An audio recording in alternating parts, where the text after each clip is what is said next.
Sa uyon sa mga libro nga giangkon sa Roman Catholic Church labi na sa daghan nga mga bersyon.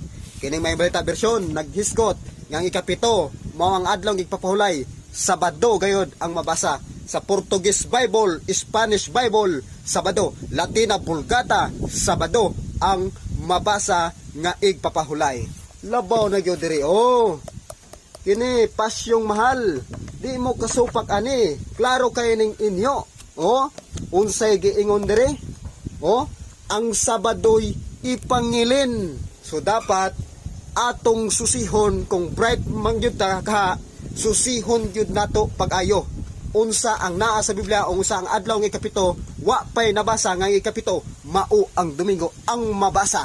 Ikapito, aloy papulay, mao gyud ang Sabado. Kung doon na kay mabasa, ihatag imong teksto sa Biblia. God bless ka ni mo higala.